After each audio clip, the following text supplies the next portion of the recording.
사도신경으로 우리의 신앙을 하나님 앞에 고백합니다.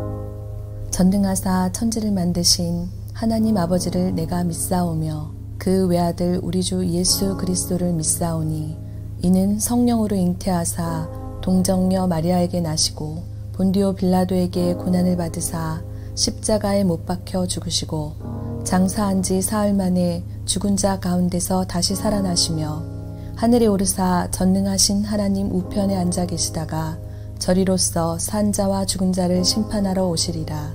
성령을 믿사오며 거룩한 공회와 성도가 서로 교통하는 것과 죄를 사하여 주시는 것과 몸이 다시 사는 것과 영원히 사는 것을 믿사옵나이다. 아멘.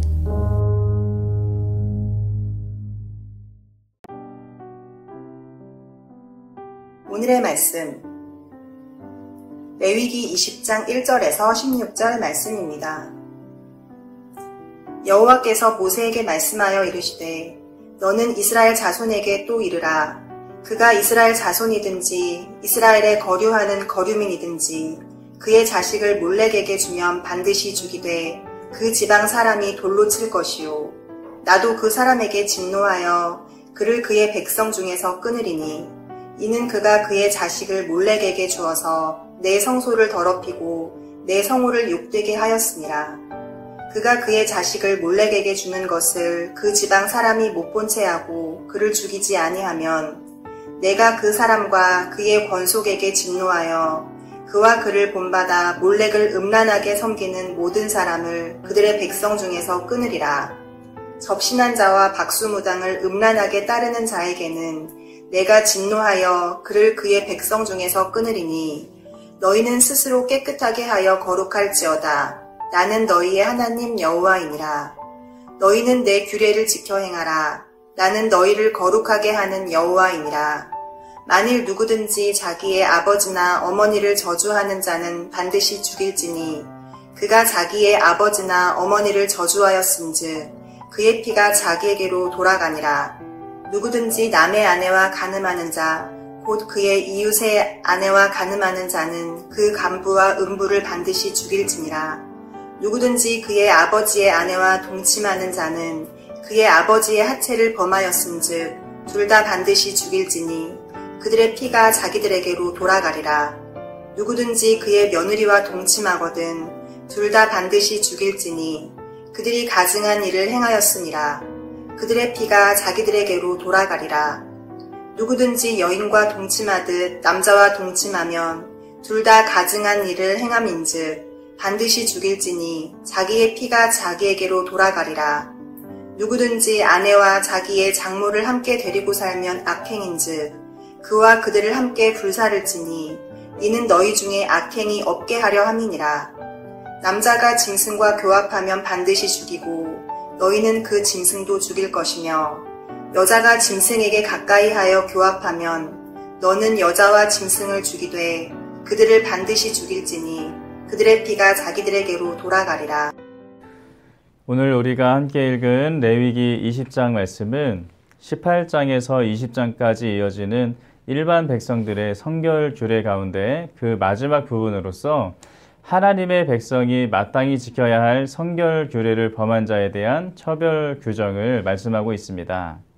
그래서 하나님께서 금하신 우상을 숭배하여 이방 족속들이나 행하는 몰렉을 숭배하는 행위를 한다거나 접신한 자와 무당을 음란하게 따른다거나 또 부모를 저주하고 하나님께서 세우신 창조 질서를 무너뜨리는 성범죄들을 범한 자들에 대해서 처벌 규정을 말씀하시는데 하나님께서는 그들에 대한 처벌 규정으로 모두 극형을 말씀하시는 것을 볼 수 있습니다. 우리는 오늘 이 말씀을 통하여서 하나님께서 당신의 백성들에게 얼마나 거룩한 삶을 요구하고 계시는지를 깨닫고 또 죄에 대하여서 보다 적극적인 자세를 가져야 할 줄로 믿습니다. 2절 말씀 한번 읽어보겠습니다. 너는 이스라엘 자손에게 또 이르라. 그가 이스라엘 자손이든지 이스라엘에 거류하는 거류민이든지 그의 자식을 몰렉에게 주면 반드시 죽이되 그 지방 사람이 돌로 칠 것이요. 2절을 보면 하나님께서는 이스라엘 백성들에게 이스라엘 자손이든지 또 이스라엘에 잠깐 거류하는 거류민이든지 간에 그 자식을 몰렉에게 주는 자는 반드시 죽이되 그 지방 사람이 돌로 치라고 명령하셨습니다. 여기서 우리가 확인할 수 있는 것은 하나님께서는 우상을 숭배하는 그 어떤 행위도 용납하지 아니하신다는 사실과 또 우리는 이러한 죄악을 적극적으로 끊어내야 한다는 사실입니다. 자녀를 몰렉에게 준다는 것은 어린 자녀를 불에 지나가게 함으로써 죽게 하는 당시 몰렉을 숭배하던 자들이 행하던 잔혹한 일이었습니다.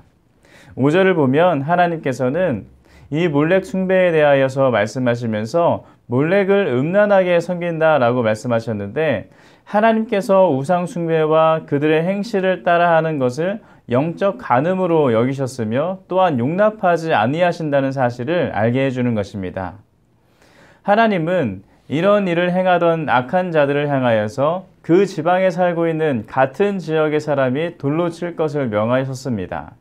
여러분 왜 그럴까요? 하나님께서는 우상을 숭배하는 죄를 용납하지 아니하시기 때문입니다.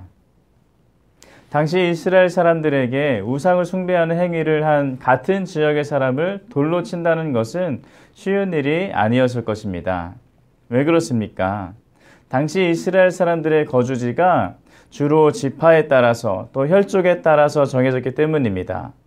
그렇기 때문에 같은 지방에 살고 있는 사람이라는 것은 가까운 친척이나 친지 관계에 있을 수밖에 없었다는 것입니다. 때문에 이스라엘 백성들이 우상 숭배자들을 심판하기 위해서는 자신과 가까운 친척이나 친지를 향해서 돌을 던져야만 하는 고통을 감수해야만 했던 것입니다. 이것은 인간적으로 보면 참으로 냉혹한 일입니다. 그러나 하나님께서 이와 같은 명령을 하신 데에는 그 목적이 있다는 것입니다. 무엇입니까? 혈연적인 의무도 중요하지만 그것을 넘어선 하나님 나라의 공동체의 온전한 믿음이 더욱 중요하다는 것입니다.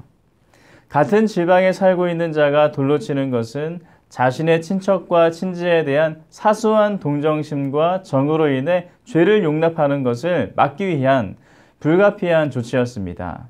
만약 그들이 사소한 동정심 때문에 죄에 대하여서 단호한 태도를 취하지 못하고 그것을 감추고 용납한다면 그 죄는 죄를 직접 범한 자뿐만 아니라 장차 그가 속한 공동체 전체를 오염시켜서 파멸에 이르게 할 수 있었던 것입니다.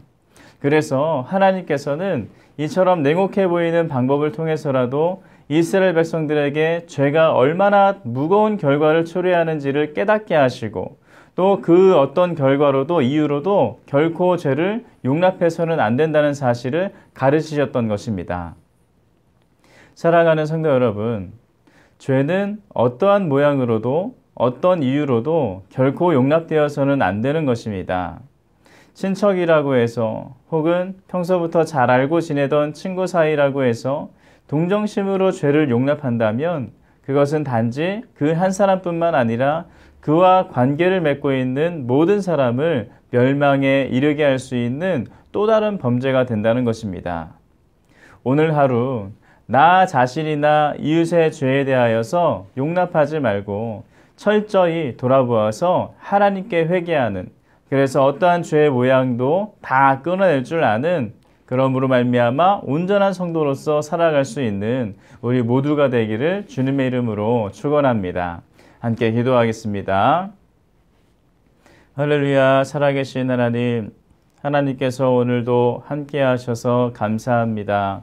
오늘도 주신 말씀을 기억하며 우리 안에 있는 죄의 모양을 들어보게 하시니 감사합니다.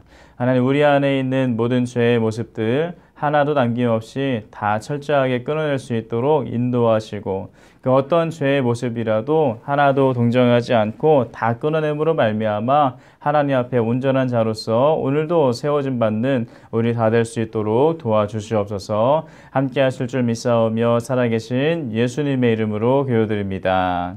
아멘. 주님이 가르쳐 주신 기도로 예배를 마칩니다. 하늘에 계신 우리 아버지여, 이름이 거룩히 여김을 받으시오며 나라가 임하시오며 뜻이 하늘에서 이루어진 것 같이 땅에서도 이루어지이다. 오늘 우리에게 일용할 양식을 주시옵고 우리가 우리에게 죄 지은 자를 사하여 준 것 같이 우리 죄를 사하여 주시옵고 우리를 시험에 들게 하지 마시옵고 다만 악에서 구하옵소서. 나라와 권세와 영광이 아버지께 영원히 있사옵나이다. 아멘.